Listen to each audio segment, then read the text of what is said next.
My Lords, Railway 200 marks the anniversary in 2025 of the first public passenger railway in the world and will celebrate the railway's contribution to the nation's and the world's development and connectivity. A reformed railway is vital to delivering the government's commitments to deliver more growth, jobs and housing.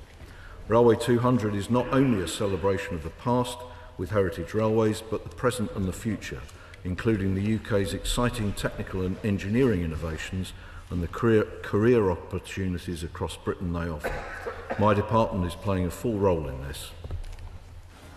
My Lords, that's a great answer.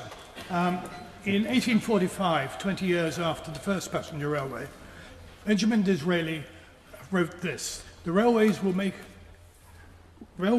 do as much for mankind as the monasteries did." Well, he was right about that. So can I ask my noble friend two questions? Can he be a bit more specific about the support the Department of Transport is giving to Railway 200, and particularly the financial contribution? And does he agree that the celebration provides a great opportunity to not only showcase what the early railway pioneers do, but to look forward to what the railways can achieve in future? I would have to agree with Disraeli after all these years. So the railway is currently and will remain publicly supported to a great extent, but also with significant private sector contributions. As my noble friend would imagine, we are making sure that we are appealing to all of the people whose businesses support the railway in order to make sure that the public sector contribution is as low as possible in a time of financial stringency. We haven't finished that process yet. Meanwhile, Network Rail, which is supported by the department, has contributed some support in order to get the project going. I can't say exactly what the department's contribution is. I would expect it to be as low as possible, and in due course I know that if my noble friend asked, we'll be able to say it. But at the moment we're still collecting financial contributions from those people whose businesses support the railway and when the railway supports their businesses. As far as the nature of the celebration goes, quite clearly the benefits are not only a good celebration of history, but actually the fact that the UK's railways are leading the world with some technological innovation, and those are things that we will be very clearly showcasing, and as I said, alongside the career opportunities which are offered whilst that happens. I also agree with the first Earl of Beaconsfield.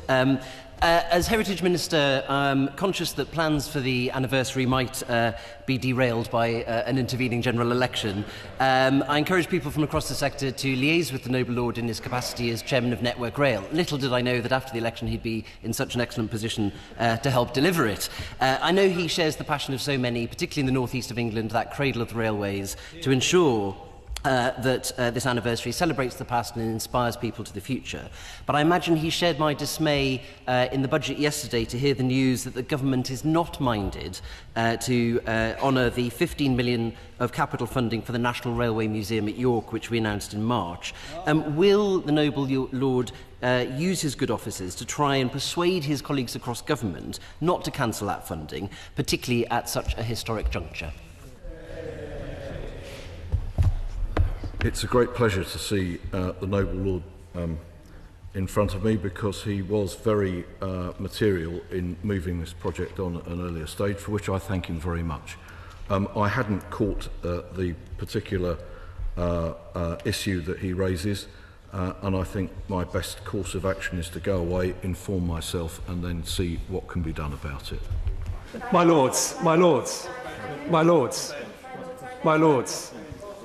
My Lords, I declare my interest in the register. The Midlands Rail Hub project is eagerly awaited by stakeholders right across the region, not least in addressing those east-west links in the region that have been such a problem in the past.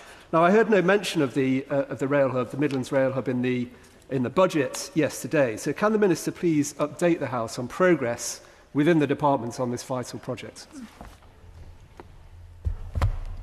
As with so many other projects, this government, when it took office, found a very large list of projects with a much smaller funding envelope to deliver them. The Secretary of State for Transport has commissioned a full review of all transport infrastructure projects. This needs to be done properly. As I've said before here, everything you do with the railway lasts 150 years, and when we've finished reviewing all those projects, we will have a plan to go forward to invest in the best possible way. My Lord, one of the commercial supporters of this celebration, the Noble Lord has referred to, is Alstom, the train manufacturer based in Derby. Some months ago, there were serious concerns about jobs and viability of Britain's train manufacturing companies caused by intermittent orders. Can the Noble Lord the Minister reassure us that those threats to well-paid skills jobs have now receded, given that there is a lack of information from the government so far about how the system is going to work in the future under nationalisation, given that the government has not committed to touching the Roscoes and the system of ordering trains? The government is absolutely committed to maintaining jobs in the railway manufacturing sector.